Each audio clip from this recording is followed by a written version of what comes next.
अस्सलाम वालेकुम गाइस। आज हम अपनी क्लास 5 की तरफ बढ़ते हैं, जिसके अंदर हम पास्ट कंटिन्यूस को डिस्कस करेंगे। मैं जानती हूँ कि मैं ये वीडियो मतलब काफ़ी ज़्यादा लेट आई है। हमने जो पिछली 4 क्लासेस थी वो काफ़ी पहले बनाई थी वीडियोस, और ये काफ़ी लेट वीडियोस है। बट कोई बात नहीं, हम टाइम को वेस्ट करने से पहले टाइम को बचाते बचाते हम अपना काम स्टार्ट करते हैं। तो इस वीडियो में हम डिस्कस करेंगे पास्ट कंटिन्यूस। पिछली वीडियोस में हमने indefinite, present indefinite, past indefinite and future indefinite discuss कर लिया था, और प्रेजेंट कंटिन्यूस भी हम कवर कर चुके हैं पिछली वीडियोस में। अब बारी है पास्ट कंटिन्यूस की। इस वीडियो में जस्ट हम पास्ट कंटिन्यूस नहीं, 2 टेंस करेंगे, past continuous and future continuous. तो सबसे पहले हम पास्ट कंटिन्यूस करेंगे। पास्ट कंटिन्यूस को समझ लेते हैं।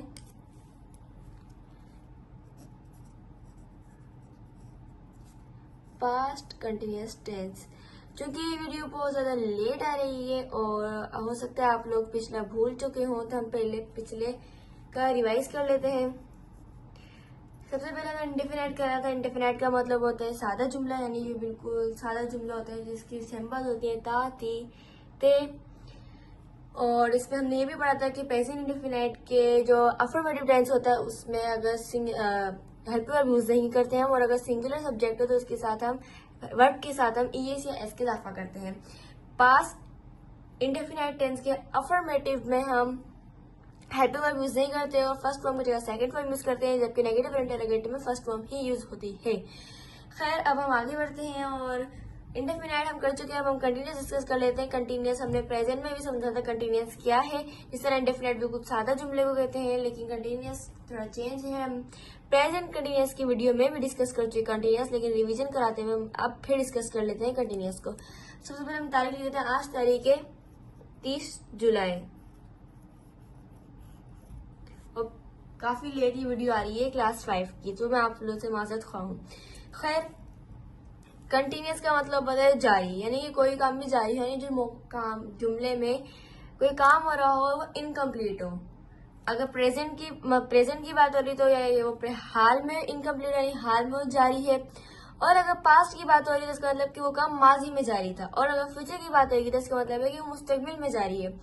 क्या कंटिन्यूस का मतलब जारी। अब जारी कोई काम ऐसा हो रहा है, यानी कि इनकम्प्लीट काम है, इनकम्प्लीट काम है, तो उसका मतलब कि वो कंटिन्यूस है, ठीक है, वो हो रहा है, कंप्लीट नहीं है अभी। कंटिन्यूस टेंस के जो सिंबल होते हैं वो रहा, रही, रहे। अब प्रेजेंट है तो रहा है, रही है और रहे हैं।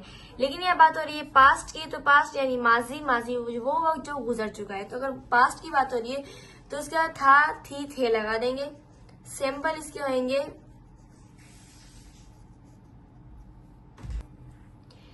रहा, था, रही, थी, रहे थे, etcetera.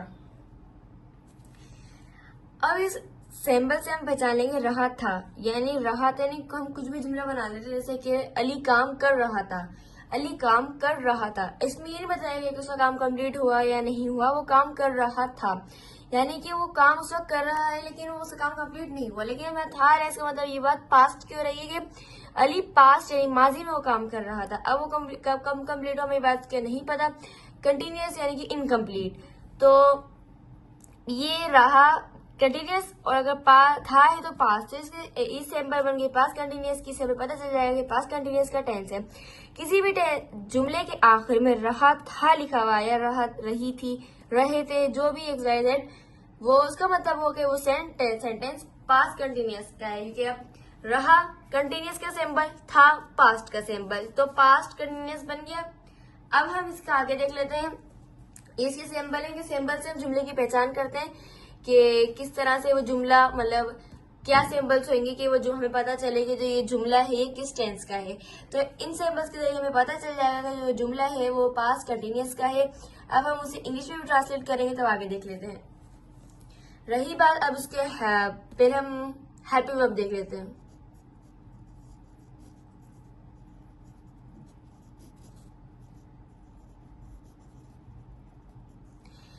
Helping verb past continuous है, तो इसकी हेल्पिंग वर्ब है was and were. Helping verb याद करने में काफी मुश्किल होती है। पहले मुझे बिल्कुल भी याद नहीं होते थे, रट्टे मारने पड़ते, रट्टे से भी याद नहीं होते, लेकिन अब ये मुझे इस तरह से मतलब दिमाग में बैठ गए हैं, कोई चांस ही नहीं है इन्हें भूलने का ना। वाज़ेंट वर्ब हेल्पिंग वर्ब है पास्ट कंटिन्यूअस के। अब कौन सा हेल्पिंग वर्ब किन ऑब्जेक्ट के साथ, किन सब्जेक्ट्स के साथ यूज होता है हम देख लेते हैं। ही, शी,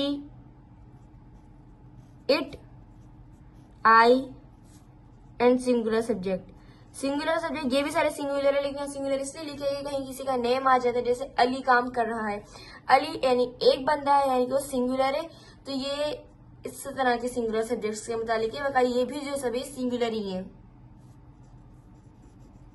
वर यूज होता है प्लूरल सब्जेक्ट के साथ,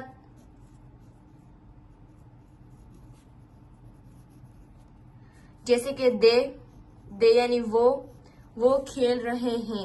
अगर वो खेल रहा है तो ही यूज होगा, क्योंकि रहा है लड़का है तो ही यूज होगा। वो खेल रही है लड़की है तो शी यूज होगा, और एक की बात भी हो रही है। लेकिन अगर वो खेल रहे हैं बहुत सारे हो गए तो यहाँ पे दे यूज होगा। दे, वी, यू,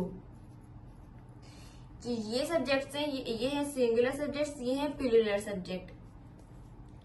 अब इनके मुतालिक मैं आपको एक और बात बताऊंगी, लेकिन वो हम एंड में डिस्कस करेंगे। पहले हम टेंस को समझ लेते हैं, जस्ट फिर मैं आपको बताऊंगी कि अब वो मैं बात बताती हूँ, लेकिन इसके मुतालिक बात होगी, मैं आपको एंड में बताती हूँ। पहले हम ये टेंस डिस्कस कर लेते हैं। देन इसकी जो form of verb,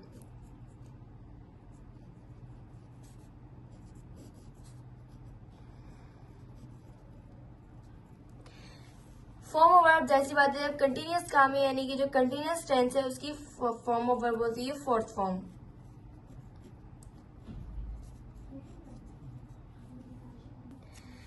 sorry break के लिए खैर फोर्थ फॉर्म यूज करते हैं हम कंटिन्यूअस में। अब फोर्थ फॉर्म हमने नॉर्मली 3 फॉर्म्स पढ़ाई जाती हैं, first form, second form, third form, जो याद करना जरूरी होती है। मैं कहा जी फोर्थ फॉर्म में ये फर्स्ट फॉर्म प्लस आईएनजी होती है, यानी कि फर्स्ट फॉर्म और फर्स्ट फॉर्म के आगे आप लगा देंगे आईएनजी तो बन जाएगी fourth form. For example eat form first form है उसकी ईट की, सेकेंड फॉर्म है 8 और थर्ड फॉर्म है 18। सॉरी सेकेंड फॉर्म में 18 एंड थर्ड फॉर्म में 8। अब अगर हम ईट फर्स्ट फॉर्म है तो उसके आगे लगा देंगे आईएनजी तो बन जाएगा ईटिंग, प्ले आईएनजी प्लेइंग, या फिर walk ING walking, sleep ING sleeping. इस तरह से फर्स्ट फॉर्म के साथ आईएनजी लगाने से वो फोर्थ फॉर्म बन जाती है, और कंटिन्यूअस में फोर्थ फॉर्म यूज होती है। इंडेफिनाइट में फ्यूचर और प्रेजेंट में फर्स्ट फॉर्म यूज होती है, जबकि पास्ट में फर्स्ट फॉर्म यूज होती है, लेकिन अफर्मेटिव में सेकंड फॉर्म यूज होती है, बकाया 2 में फर्स्ट फॉर्म। लेकिन कंटिन्यूअस में सबके अंदर फोर्थ फॉर्म ही यूज होती है। हमने फॉर्म ऑफ वर्ब भी डिस्कस कर लिया। अब हम फॉर्मूले पे आ जाते हैं।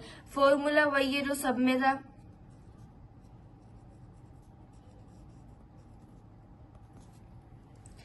अफर्मेटिव का फॉर्मूला, यानी जो सादा जुमला होता है उसका फॉर्मूला है सबसे पहले सब्जेक्ट बोलते हैं काम करने वाले को, यानी कि जो जुमले के अंदर जो भी शख्स काम कर रहा हो उसको बोलते हैं सब्जेक्ट, और जो काम हो रहा हो उसे बोलते हैं वर्ब, और जिस पे काम हो रहा हो उसे बोलते हैं ऑब्जेक्ट। और जो हेल्पिंग वर्ब होता है वो हमारा जो हेल्पिंग वर्ब होता है वो जुमले को, यानी कि हेल्पिंग वर्ब मतलब वो काम जो काम हो रहा है उसके साथ लगाया जाता है उसको सुटेबल करने के लिए। जैसे कि अब आप ही शी वॉकिंग, या फिर शी वॉकिंग ऑन रोड, जिसी मतलब जुमला करोगे शी के साथ इज लगेगा, she is walking on the road, तब जाके वो जुमला सही होगा। तो इसका हेल्पिंग वर्ब है, वो क्या है प्रेजेंट इंडेफिनिट है। खैर हम इसकी बात कर लेते हैं। सब्जेक्ट के बाद लगता है हेल्पिंग वर्ब, उसके बाद लगता है वर्ब, देन लास्ट में ऑब्जेक्ट। प्रेजेंट इंडेफिनाइट में हेल्पिंग वर्ब नहीं होता, प्रेजेंट पास्ट इंडेफिनाइट में भी हेल्पिंग वर्ब नहीं होता, ओनली अफर्मेटिव में। खैर आगे बढ़ते हैं। Negative subject plus helping verb. अब नेगेटिव का मतलब होता है इंकारिया, तो इंकार हम करते हैं ना के जरिए, यानी कि नहीं यानी नॉट, तो हेल्पिंग वर्ब के बाद नॉट लगता है नेगेटिव के अंदर। इस नेगेटिव में ये चीज एक्स्ट्रा है, यानी कि अफर्मेटिव से अलग, उसके बाद हम लगाते हैं वर्ब, देन हम लगाते हैं ऑब्जेक्ट। सॉरी, मैंने भूल गई थी कैमरे में नेगेटिव के सेंटेंस है वो रिकॉर्ड नहीं हो रहा है क्योंकि वो नीचे था, मैंने सारे कर दिए। खैर, हम देखते हैं नेगेटिव का मतलब होता है इनकारिया, तो जो नॉट होता है वो हम मना या इनकार करने के लिए यूज करते हैं। तो फिर हेल्पिंग वर्ब के बाद हम नॉट का इजाफा करेंगे। देन थर्ड होता है वो होता है इंटेरोगेटिव। इंटेरोगेटिव यानी कि सवालिया। इंटेरोगेटिव का मतलब होता है सवाल, यानी सवालिया जुमला। सवालिया जुमला इसका मतलब हम उस जुमले के अंदर सवाल कर रहे हैं, सवाल कर रहे हैं। तो सवाल करने के लिए हम जब सवाल करते तो एंड में लगता है क्वेश्चन मार्क, तो इसमें क्वेश्चन मार्क का इजाफा होगा। हम एफर्मेटिव का पूरा सेंटेंस ले लेंगे। अभी वो तो अफर्मेटिव हो गया, इसको इंटेरोगेटिव बनाने के लिए एंड में हम लगाएंगे क्वेश्चन मार्क, क्योंकि ये तो अफर्मेटिव का फॉर्मूला हो गया ना, लेकिन हम इंटेरोगेटिव के अंदर सवाल करते हैं, तो सवाल में जब हम करते हैं तो एंड में क्वेश्चन मार्क लगाते हैं। लेकिन जब हम नॉर्मल हम जैसे हम जब सब बच्चे स्कूल जाते हैं उसमें क्वेश्चन आंसर कराते हैं, उसमें जो भी क्वेश्चन होते हैं वो हाउ, व्हाट, विच, इस तरह के वर्ड से स्टार्ट होता है वो क्वेश्चन, वो तो क्वेश्चन ही है। लेकिन जो हम इन सेंटेंस में पढ़ेंगे वो हेल्पिंग वर्ब से स्टार्ट होंगे, तो वो भी हम आपको सिखाएंगे। WH फॉर्म उनको वो जो होती है व्हाट, विच वगैरह, उन्हें WH फॉर्म बोलते हैं, हम वो भी आपको पढ़ाएंगे आगे चल के। अब फिलहाल हम इसी डिस्कस करते हैं। तो ये इंटेरोगेटिव का फॉर्मूला। अब हम इन फॉर्मूले के थ्रू जुमला बनाते हैं। तो हम पहले लेंगे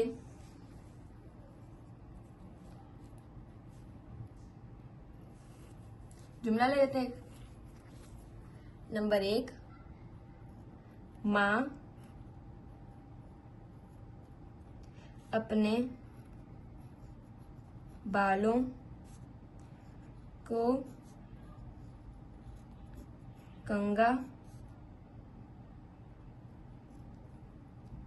कर रही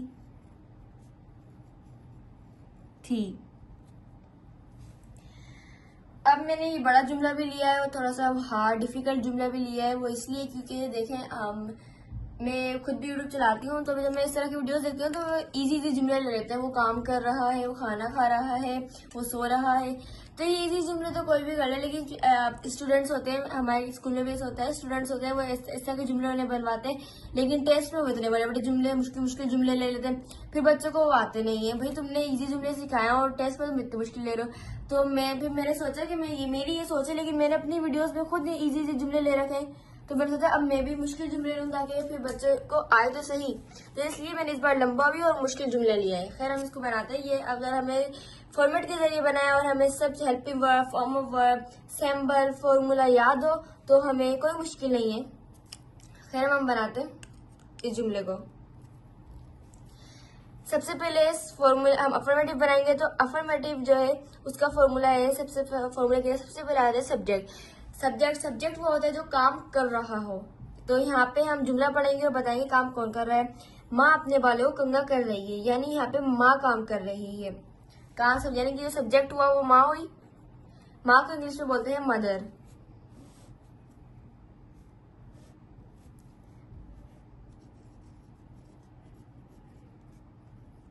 मदर। देन अफर्मेटिव में सब्जेक्ट के बाद है हेल्पिंग वर्ब। तो हेल्पिंग वर्ब हमारे पास क्या है, वाज एंड वर। और माँ है सिंगुलर, क्योंकि माँ कंघा कर रही थी, पहले थी से ही पता चल रहा है सिंगुलर है, और माँ एक ही है तो इसलिए सिंगुलर है, और सिंगुलर सब्जेक्ट के साथ यूज होता है वाज, तो इसलिए हम यहाँ यूज करेंगे वाज।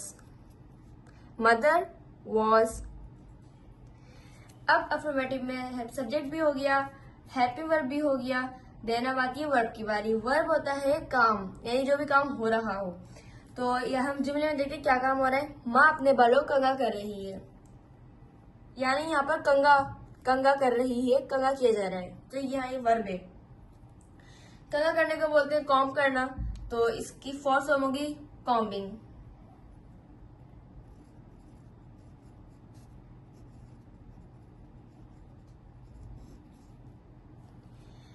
देन अब हम देखते हैं ऑब्जेक्ट्स। यहाँ ऑब्जेक्ट लिखा हुआ है।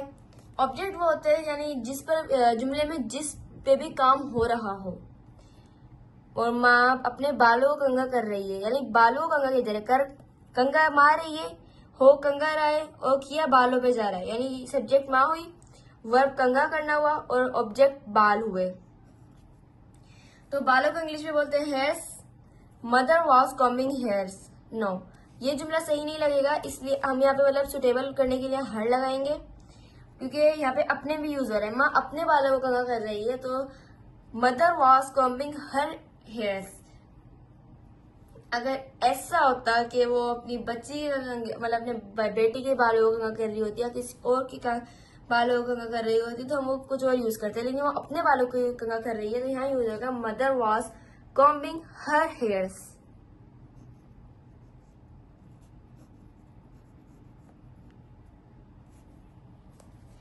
अगर आप लोगों को मेरी राइटिंग अच्छी लगी और राइटिंग सीखना चाहते हो तो कमेंट्स कीजिएगा, फिर मैं राइटिंग भी सिखाऊंगी।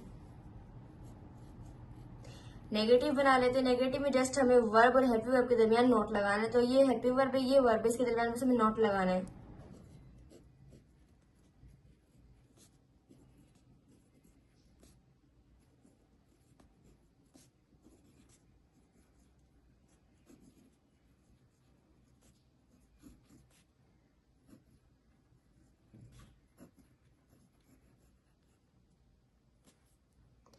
आई एम रियली सॉरी, मैंने एक मिस्टेक कर दी। सॉरी सॉरी सॉरी सॉरी, मैंने एक मिस्टेक कर दी इंटेरोगेटिव के फॉर्मूले में, बहुत बड़ी मिस्टेक कर दी। I am really sorry sorry, कोई भी इसे कैच मत कीजिएगा।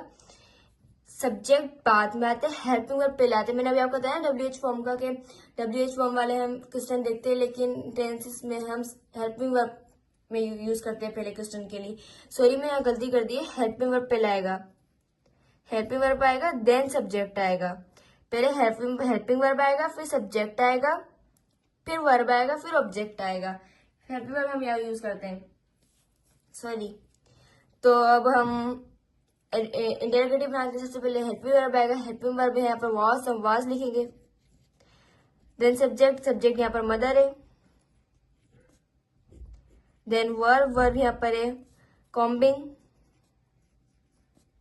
देन ऑब्जेक्ट, तो यहाँ पर ऑब्जेक्ट है हेयर्स, तो हम यहाँ लिखेंगे हर हेयर्स।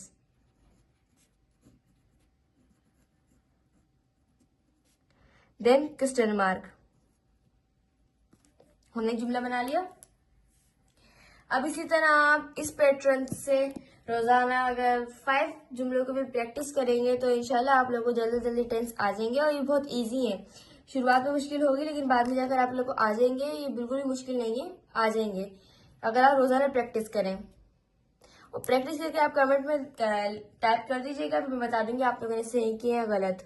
अब मैं आगे बढ़ती हूँ। मैंने आप लोगों को यहाँ पे मैं आप लोगों को एक एंड में एक चीज बताऊंगी, तो मैं आपको वो बताने जाती हूँ। तो ये है कि अब जो आई है, हमने जो बकाया टेंशन में आई को हमने प्लूरल कंसीडर किया है। आप जितने भी टेंस देखेंगे उनमें आई को प्लूरल कंसीडर किया गया है, लेकिन यहाँ पर आई को सिंगुलर कंसीडर किया गया है। पूरे 12 टेंस होते हैं, जिनमें से 10 टेंस ऐसे हैं जिनके अंदर आई को प्लूरल कंसीडर किया गया है, और एक टेंस ऐसा है जिसमें आई जो है, जैसे कि अब हैव प्लूरल प्रेजेंट परफेक्ट में हैव है सिंबल प्लूरल सब्जेक्ट के साथ, लेकिन उसमें उसे आई के साथ भी यूज किया गया है। लेकिन इसी तरह प्रेजेंट कंटिन्यूअस में देखा जाए तो प्लूरल के साथ आर है और सिंगुलर के साथ आई है, लेकिन ना तो आई इज है, सॉरी, सिंगुलर के साथ इज है और प्लूरल के साथ आर है, लेकिन ना तो आई को प्लूरल के साथ आर में कंसीडर किया गया, नहीं इसके साथ सिंगुलर में कंसीडर किया गया है। उसके में अलग से एम है, और एम सिर्फ आई के लिए ही है, यानी सिर्फ एम आई के साथ यूज होता है प्रेजेंट कंटिन्यूअस में। 11 टेंस हो गए। 12वां टेंस ऐसा है जिसमें आई को सिंगुलर कंसीडर किया गया है, और वो है प्रेजेंट कंटिन्यूअस। प्रेजेंट कंटिन्यूअस में आई को सिंगुलर कंसीडर किया है, बकाया जितने भी टेंस है उसमें आई को प्लूरल कंसीडर किया गया है। अब आई तक वैसे भी एक सिंगुलर ऑब्जेक्ट सब्जेक्ट की अगर हम बात करें तो हम एक ही बंदे की बात कर रहे हैं ना, सिर्फ अपनी बात करें तो एक ही बंदे की बात कर रहे हैं। इसी तरह यू भी तो सिंगुलर है, हम किसी से बात करते हैं तो यू तो हम एक ही बंदे के लिए बात करेंगे ना, तो यू भी तो सिंगुलर हुआ। लेकिन अब मैं बताती हूँ आप लोगों को कि आई को सिंगुलर क्यों कंसीडर किया है, यू को क्यों नहीं किया गया, और आई को भी क्यों किया गया है। जब